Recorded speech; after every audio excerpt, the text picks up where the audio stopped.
Frankl survived, but not merely as a body. He survived as consciousness. He saw the worst of humanity and still believed in the dignity of life. He walked through the ruins of moral collapse and still insisted that every moment, no matter how cruel, could contain meaning. Bonhoeffer, on the other hand, died for the same conviction. He was hanged for resisting tyranny, yet until his final breath, his mind remained free. Frankl and Bonhoeffer never met, yet they spoke the same language, the language of spiritual responsibility. Both knew that the real danger does not lie in weapons, but in unexamined ideas. Not in declared tyrants, but in ordinary people who obey without thinking. Frankl said that modern man tries to fill his emptiness with pleasure. Bonhoeffer saw that power thrives on distraction, and both realized something tragic. The human mind fears freedom because freedom demands choice, and choice is dangerous. It is safer to obey, easier to conform. But every time a man obeys without awareness, he betrays himself.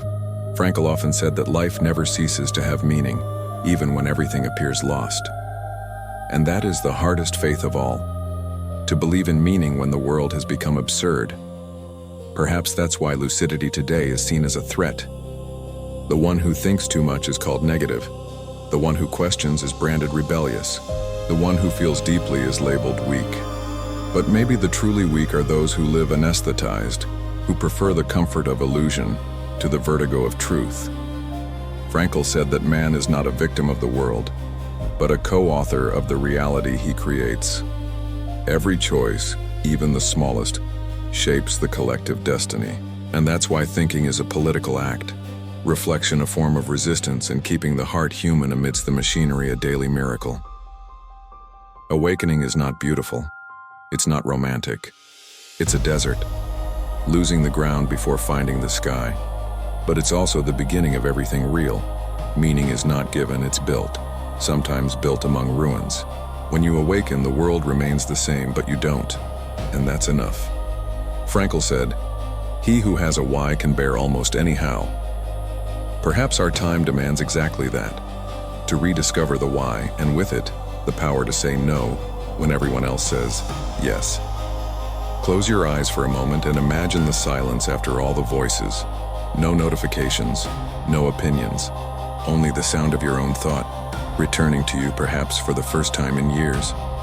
Frankl said that man does not invent meaning, he discovers it.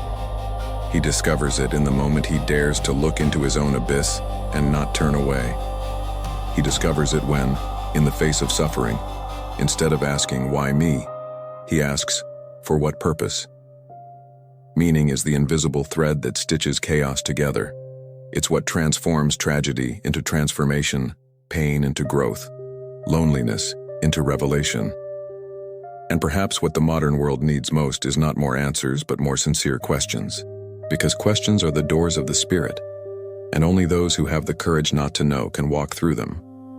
Frankl saw modern man trading mystery for speed, confusing movement with evolution, calling freedom the act of following the current. But true freedom begins when one dares to stop, to breathe, to feel what life is trying to say beneath the noise.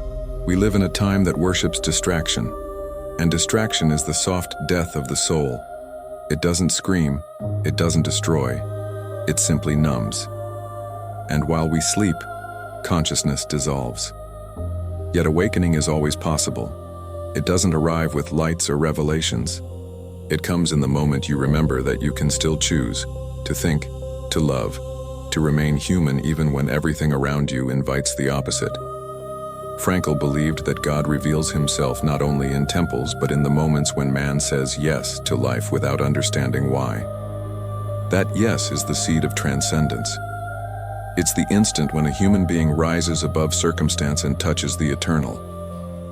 And maybe that's the hidden message inside all suffering, that something within us cannot be destroyed. Not by pain, not by loss, not by forgetfulness. Because at the core, what makes us human is the ability to give meaning to what seems meaningless. And that ability is divine. If this video touched something in you, like, subscribe, and share it. Not as a mechanical gesture, but as an act of awareness. An act that says, I still believe in thought. I still believe in the human spirit. Because in the end, the real danger is not darkness. It's forgetting that we can light a candle, and meaning always is the match that never burns out. There comes a moment when silence becomes deafening, when the soul realizes that no one around it is truly thinking, and the loneliness that follows is not physical, but spiritual.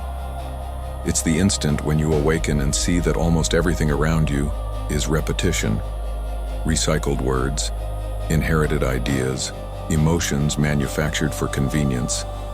It's the moment when consciousness discovers it has been sleeping inside a collective dream. Frankl said that suffering only destroys when it is empty of meaning. But when man understands that he can choose the meaning of pain, it transforms. It stops being punishment and becomes revelation. The problem is that awakening reveals something uncomfortable. Lucidity hurts. That's why most people prefer to stay asleep. There's a perverse comfort in unconsciousness. The world seems simpler when you don't think too much. Frankl saw this in its most brutal form. He saw men who stayed alive only because they had someone or something to live for, and others who died long before death, because they no longer saw meaning in anything. He understood that the greatest human tragedy is not pain itself, but the lack of a why to endure it. And perhaps that's what defines the modern abyss. We have every means to live, but we've lost the reason to live for. Modern man is free but empty, wealthy but purposeless, surrounded by information yet starved of wisdom. And within that void, absurdity finds room to grow. Evil disguises itself as routine. Alienation becomes virtue, and apathy is mistaken for peace. Bonhoeffer would say that the stupid are those who become instruments of forces they do not understand. Frankl would add, they are those who have stopped seeking meaning in their own actions. Deep down, they speak of the same thing, the death of responsibility. But there comes a moment when consciousness refuses the role assigned to it.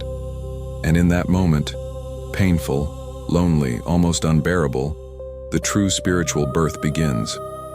Because to see is an act of courage, to think is an act of resistance, and to remain lucid in the middle of the crowd is the new silent heroism. From this point on, the journey is no longer outward, it's inward. And whoever enters it discovers something unsettling. The truth doesn't free you right away. First, it breaks you apart. Frankl said that freedom is not doing whatever you want. It's wanting what makes sense. And that difference, though small, is what separates the conscious man from the lost one. When he was taken to Auschwitz, he lost everything that defined his identity. His name became a number, his profession meaningless, and the world around him turned into a theater of absurdity. Yet there, at the epicenter of horror, he discovered the truth that would change his life. No one can take from a man the power to choose his attitude toward destiny. Inside the camp, he observed a paradox. Some prisoners survived even when physically weak, while others collapsed despite their strength. And he realized the difference wasn't in the body but in the soul. Those who survived had a why. Those who still believed that there was something greater than pain. Those who understood that suffering was not the end, but the doorway to a deeper meaning. That is the essence of logotherapy, the therapy of meaning. Frankl didn't believe man was defined by pleasure, as Freud thought, nor by power, as Adler claimed. For him, man is defined by the will to meaning. When meaning is lost, the mind sickens. When meaning is found, even in hell, humanity returns. Today, we live the opposite. We have everything, and yet something is missing. We chase small rewards, mistaking pleasure for fulfillment. But pleasure is temporary. Meaning is eternal. Frankl said that those who seek pleasure directly lose it, but those who seek meaning find joy as a consequence.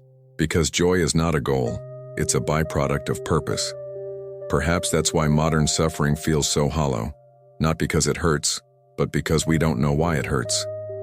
Pain, when understood, illuminates, but when denied, it corrodes. The freedom Frankl spoke of is not political, it's internal. It's the power to choose your gaze, even when you cannot change the landscape. To be able to say, yes, this is terrible, and yet I still choose how to respond. That is the deepest of human victories, conquering not the outer enemy, but the inner despair. In that silent and invisible moment, man stops being a victim and becomes a spirit. Frankl said that modern man suffers from a crisis of emptiness, a void disguised as progress. We live surrounded by stimuli, connected to everything yet disconnected from ourselves. Never have we had so much access to knowledge, and paradoxically, never have we thought so little. The modern mind is like a house with all its windows open, where light, sound, voices, and images constantly enter, but no one actually lives inside. We are inhabited by everything except ourselves. Bonhoeffer called this phenomenon collective stupidity, a state in which thought ceases to be individual and becomes replaced by slogans, trends, and ready-made opinions. Frankl saw it as the spiritual neurosis of our age, a human being who has everything but no longer knows why. Today, no one needs to silence us. We silence ourselves. There is no visible censorship, only constant distraction. The algorithm has mastered what every dictator once dreamed of, how to control people without them noticing. Not with fear, but with pleasure. Not through coercion, but through dopamine. Every notification is a promise of relevance, every like, an illusion of worth. But the more we react, the less we reflect. And the less we reflect, the more predictable we become. Frankl warned that when man loses meaning, he becomes vulnerable to any ideology. Today, that ideology is invisible. It's called distraction. The new totalitarianism has no face, no flag. It lives inside our minds when we stop thinking. Technology, born to liberate us, has become the mirror of our emptiness. We created intelligent machines, but inattentive hearts. We multiplied voices, but forgot how to listen. And so the new form of slavery emerges. The man who is forced to do nothing yet can no longer choose anything. He confuses movement with direction, runs endlessly without destination, consumes information while drowning in noise. Frankl said the neurosis of the future would be spiritual, and he was right, because the modern soul is not hungry for possessions, it's starving for meaning.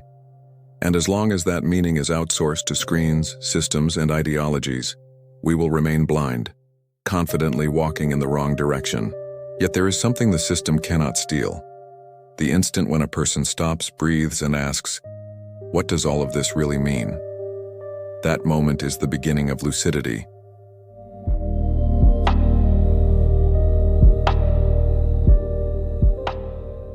What if the most terrifying danger of the human mind was not madness but normality?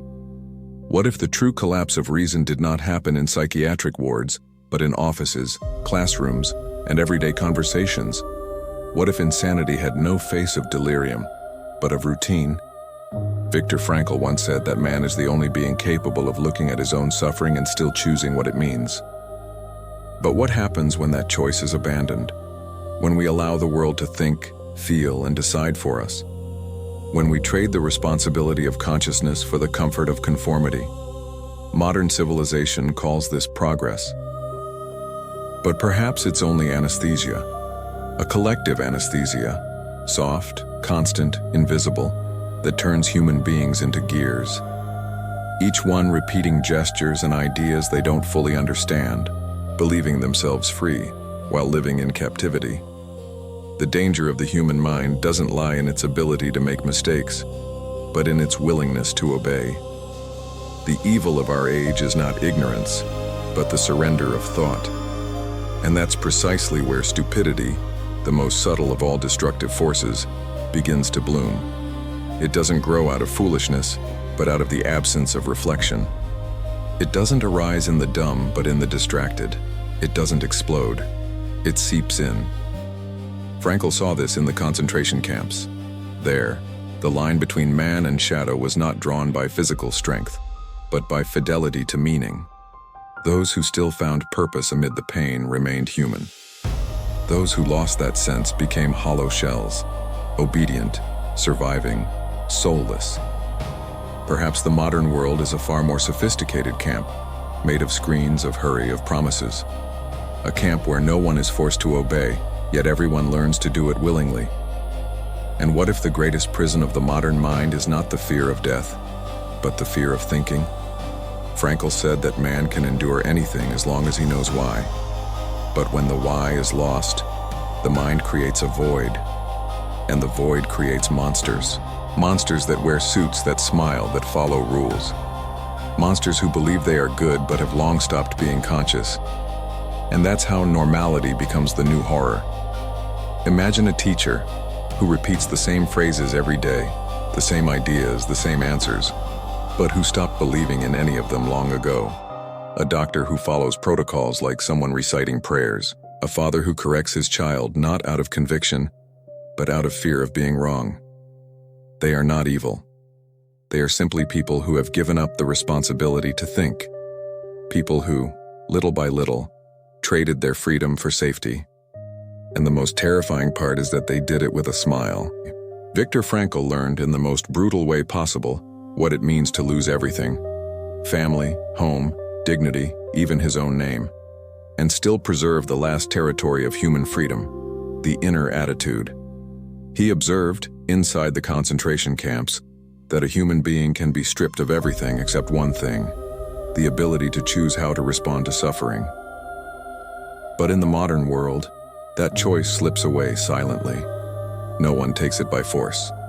We give it up, distracted, in exchange for a little comfort, a little approval, a little belonging. And each time we choose the easier path, a fragment of our spirit fades away. Frankl called this the existential vacuum, a state in which a person no longer knows why they live, only that they must keep going. They wake, work, consume, smile. But everything is an echo of something external, a repetition of a voice that no longer remembers itself. We live surrounded by stimuli, but the more they surround us, the less we feel. Noise has replaced thought.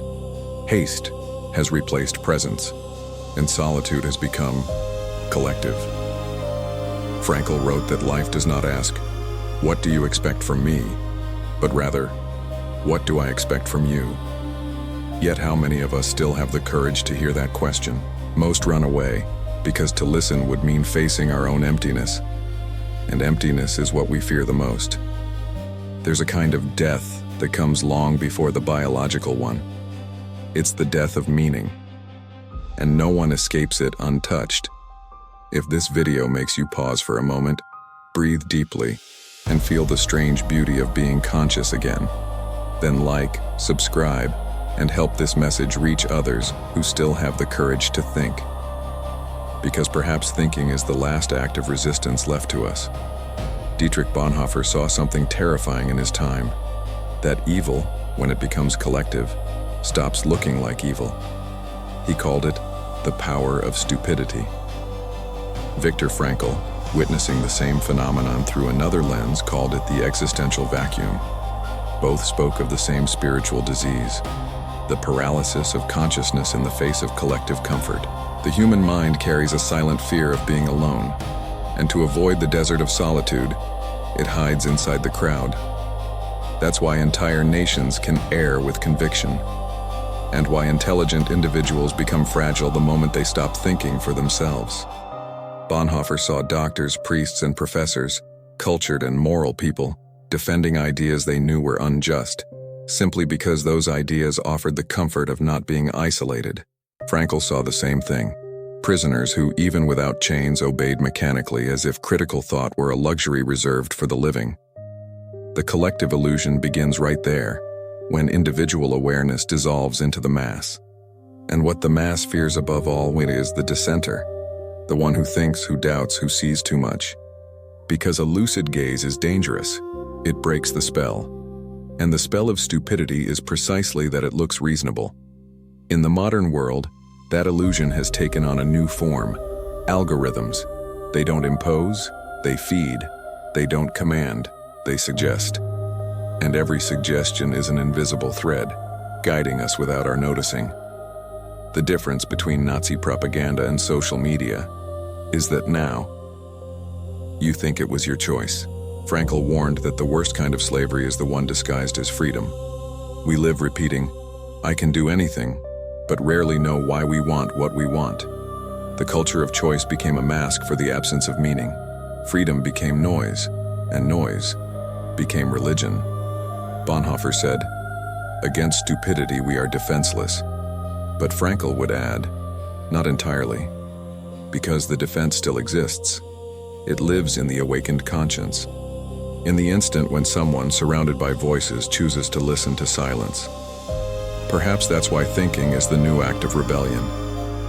In a world that profits from distraction, attention has become revolutionary, and the one who refuses anesthesia carries both the burden and the privilege of still being human.